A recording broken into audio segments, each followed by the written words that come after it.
Assalamualaikum warahmatullahi wabarakatuh dan salam sejahtera. Terima kasih banyak kerana sudi datang untuk menonton video saya pada hari ini. Seperti biasa, bagi mereka yang baru pertama kali datang untuk menonton channel saya ataupun mereka yang masih lagi belum subscribe, saya mohon jasa anda untuk subscribe ke channel saya, dan bagi mereka yang dah subscribe, saya mohon anda untuk kongsikan video ini kepada rakan-rakan serta ahli keluarga anda. Semoga apa yang saya nak kongsikan sedikit pada hari ini adalah satu perkongsian yang bermanfaat untuk kita semua, insya-Allah. Okey. Jadi yang pertama sekali, sebenarnya video ini saya rakam pada malam tadi, 29 hari bulan, sekitar jam 8.20 malam. Okey, dan saya keluarkan pada hari ini, anda tengok 30 Jun 2022 sekitar 8 pagi lebih, saya akan keluarkan video ini secara harian pada sebelah pagi. Jadi pada semalam saya telah melihat di dalam laman Facebook Saudara Azmi Bugis bahawa beliau telah pun berkongsikan berkenaan dengan petition yang telah pun dilancarkan oleh pihak beliau berkenaan dengan tuntutan pengunduran KWSP 2.0. Okey. Jadi petition ini dalam masa 4 jam sahaja, pada sekarang ini saya melihat sebentar tadi sudah ada 10,600 tanda tangan.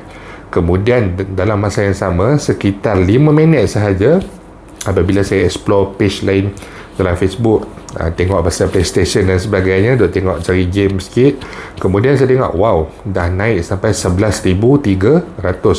Kurang daripada masa 5 minit sudah mendapat hampir 800 tanda tangan secara maya. Okey.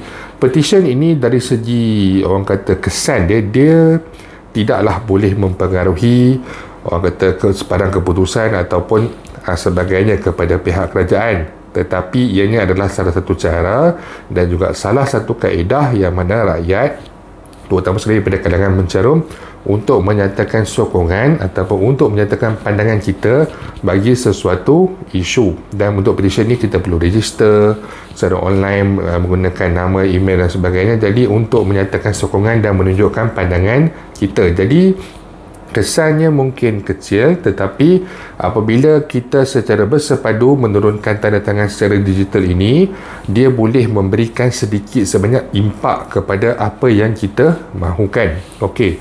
Jadi di dalam tuntutan ataupun di dalam petition ini ada dikongsikan berkenaan dengan 4 tuntutan utama, iaitu yang pertama adalah kenapa pengunduran ini harus diteruskan bagi memberikan peluang kepada ibu ataupun suri rumah, ibu tunggal ataupun suri rumah untuk membolehkan mereka ini mengeluarkan wang daripada caruman KWSP mereka, sama ada untuk kegunaan harian untuk survival harian mereka ataupun untuk sebagai penggunaan sebagai modal pusingan ataupun sebarang untuk permulaan perniagaan atau apa-apa saja yang boleh membantu untuk membaik ataupun menaik taraf kehidupan mereka. Yang kedua adalah untuk pekerja swasta yang tidak lagi mencarum kerana diberhentikan kerja ataupun berhenti secara sukarela ataupun baru berhenti dan juga sebagainya.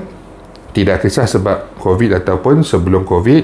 Jadi apabila mereka ini telah berhenti dan tidak aktif mencarum lagi, dah tak aktif mencarum 2 tahun, 3 tahun, 4 tahun dan sebagainya, dicadangkan untuk mereka ini diberikan pilihan untuk mengeluarkan wang caruman KWSP mereka bagi alasan yang sama untuk kegunaan kelestarian harian mereka ataupun untuk mereka ini menggunakan sebagai modal pusingan bagi sebarang idea ataupun perkara yang mereka hendak lakukan, perniagaan secara online, perniagaan secara fizikal, nak buka gerai makan ke apakah, sedikit sebanyak boleh membantu mereka. Kenapa? Kerana dengan menggunakan wang KWSP ini, pencarum ini tidak terbeban dengan sebarang komitmen bulanan berbanding dengan walaupun ada pinjaman, ada geran pinjaman diberikan dan sebagainya, boleh pinjam dengan tekun, amanah ikhtiar, mara dan juga sebagainya, tetapi perkara-perkara pinjaman sebegini sudah tentu ada kadar faedah walaupun rendah, kemudian dia memerlukan satu komitmen untuk kita membuat bayaran secara bulanan ataupun diberikan kesenggangan, diberikan satu jarak masa, tak perlu bayar 3 bulan, 6 bulan dan sebagainya, tetapi kemudian masih perlu untuk dibayar. Logiklah, pinjam mestilah kena bayar. Itu bukanlah satu orang kata perkara yang kita nak pertikaikan. Cuma apabila dibenarkan untuk menggunakan wang caruman mereka ini sendiri, mereka boleh menggunakan hasil daripada keuntungan perniagaan mereka ni untuk 100% dilaburkan semula ke dalam perniagaan ataupun apa saja perkara yang mereka lakukan untuk membolehkan hidup mereka ini dinaikkan taraf daripada keadaan semasa. Perkara ataupun tuntutan ketiga adalah bagi pencarum daripada golongan B40 dan juga M40 yang masih lagi aktif mencarum berusia 54 tahun ke bawah, dalam petisyen ini diminta untuk membenarkan mengeluarkan wang caruman daripada akaun 1 sebanyak 30% daripada jumlah akaun 1 untuk kelestarian hidup untuk meneruskan kehidupan. Dan mungkin juga ada yang orang kata secara kecil-kecilan, secara sampingan, ada buat bisnes online, berniaga bandar, siang bekerja, malam berniaga bandar, jual kasut live dalam Facebook dan sebagainya. Setidak-tidaknya mereka ini boleh ada pilihan untuk menambahkan orang kata sumber pendapatan dan menaik tarafkan kehidupan mereka sedikit sebanyak. Apabila mereka ini berada dalam keadaan yang lebih selesa, kita boleh didik pula mereka untuk memilih untuk mencarum semula ke dalam kredit BSP dengan menggunakan caruman pilihan sendiri dan sebagainya. Di sebalik itu dapat membantu juga mereka untuk menaikkan semula caruman mereka. Ini adalah perkara-perkara yang sebenarnya boleh dilakukan oleh pihak kredit BSP apabila dibenarkan untuk pengeluaran yang seterusnya. Kredit BSP juga sepatutnya boleh macam menyediakan satu modul ataupun kementerian yang berkenaan menyediakan satu modul macam mana kita nak menggunakan wang caruman kita ini untuk mendapatkan pulangan yang lebih baik, untuk mendapatkan pulangan yang lebih lumayan. Mungkin khusus percuma untuk menjadi, sekarang ni kalau kita tengok dalam TikTok banyak yang orang kata apa, iklan berkenaan dengan Shopee Dropship. Macam mana dalam masa sebulan ni mereka ini boleh memperoleh pendapatan puluhan ribu ringgit hasil daripada jual secara online di Shopee dan sebagainya. Mungkin ada perkara-perkara yang sedemikian yang boleh dilakukan oleh pihak kerajaan untuk orang kata beri satu kursus secara online percuma, invite ramai-ramai. Jadi kalau kata ambil duit EPF ni, nak buat macam mana, nak buat apa, guna macam ni, lepas tu esok bila dah 1 tahun, 2 tahun dah berjaya, dah orang kata pulangan yang banyak dan sebagainya, jangan berhenti kerja. Tapi apa boleh buat, masih lagi konsisten dengan apa yang mereka buat dalam tempoh pada waktu itu, tapi keuntungan tu masuk dalam kredit BSP sebagai contoh, dengan dividen dan sebagainya. Untuk hari tua esok ianya adalah satu orang kata apa, satu persediaan yang lebih selesa. Dan tuntutan yang keempat adalah bagi pencarum yang B40 dan juga M40 yang masih lagi aktif mempunyai simpanan kurang RM10,000 dibenarkan mengeluarkan keseluruhan simpanan dan meninggalkan baki sebanyak 100 di dalam akaun 1 ataupun akaun 2. 100 ni selalunya disuruh tinggal sebanyak 100 ni sebab nak bagi akaun kredit BSP kita ni aktif, maksudnya tidak tertutup. Jadi apabila ada kerja, ada caruman, wang caruman tu boleh masuk semula ke dalam akaun berkenaan. Jadi 4 cadangan ini secara peribadi saya nampak ada yang realistik dan ada yang logik di sini, dan saya rasa ianya adalah satu perkara yang sangat patut diketengahkan. Dan idea ataupun orang kata hasrat daripada saudara Azmi Bugis untuk memperolehi sebanyak 1 juta tanda tangan, saya rasa kalau kata kita semua bersepakat dan bersetuju, kita tidak orang kata mengondem satu sama lain, kita berikan sokongan, perkara ini tidak mustahil untuk direalisasikan. Walaupun mungkin saya sendiri agak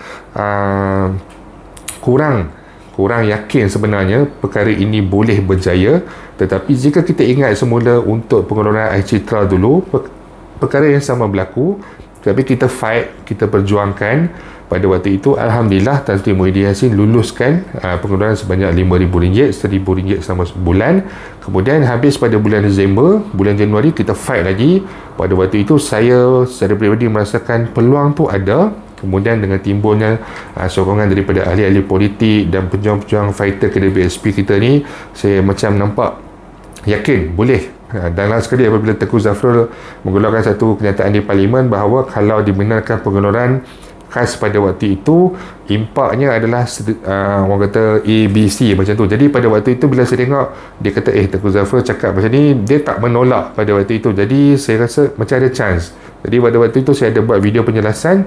Selang beberapa hari Alhamdulillah Datuk Seri Ismail Sabri mengumumkan yang kita membenarkan pengeluaran sebanyak, kedai BSP membenarkan pengeluaran sebanyak RM10,000 secara one off payment. Jadi walaupun mungkin saya sendiri ada orang kata rasa kurang yakin sedikit, tapi saya rasa ianya dapat direalisasikan jika kita semua bersepakat dan bersetuju untuk menyokong petisyen yang telah pun dikongsikan ini. Jadi kalau kata ada yang kata tak tahu ataupun tak sign lagi, ataupun yang tak tahu nak sign dekat mana petition ni, saya akan kongsikan di ruangan description video ini. Saya akan kongsikan di ruangan komen video ini. Tekan saja pautan link tersebut. Jangan risau, tengok nama video selamat. Apabila saya ada kongsikan di bahagian komen dan sebagainya, saya sendirilah yang tulis dekat situ. Itu bukan link untuk scammer, itu bukan link untuk curi maklumat peribadi anda. Jangan bimbang, ataupun anda boleh terus pergi kepada laman Facebook Saudara Azmi Bugis -AB. Di situ Saudara Azmi Bugis akan berkongsikan berkenaan dengan pautan ataupun link untuk petition tersebut. Pastikan jangan takut untuk boleh jangan banyak kali mana pun, kalau larat boleh je daftar nama apa semua, tanda tanganlah sebanyak mana sekalipun. Yang penting matlamat kita untuk memperolehi 1 juta tanda tangan secara maya, secara digital ini, kalau boleh biar tercapai dalam tempoh masa yang terdekat ini. Mudah-mudahan tuntutan untuk pengeluaran khas KWSP 20.0 ini dapat dilaksanakan dalam tempoh masa yang terdekat. Itu saja yang saya nak kongsikan sedikit pada hari ini. InsyaAllah jika ada sebarang perkembangan terbaru, saya akan berkongsikan kepada anda semua kelak. Bagi mereka yang mempunyai sebarang pandangan, sebarang persoalan ataupun sebarang komen, anda boleh utarakan di ruangan YouTube ataupun di ruangan Facebook saya. InsyaAllah kita akan jumpa lagi. Jangan lupa untuk share, jangan lupa untuk subscribe. Assalamualaikum warahmatullahi wabarakatuh.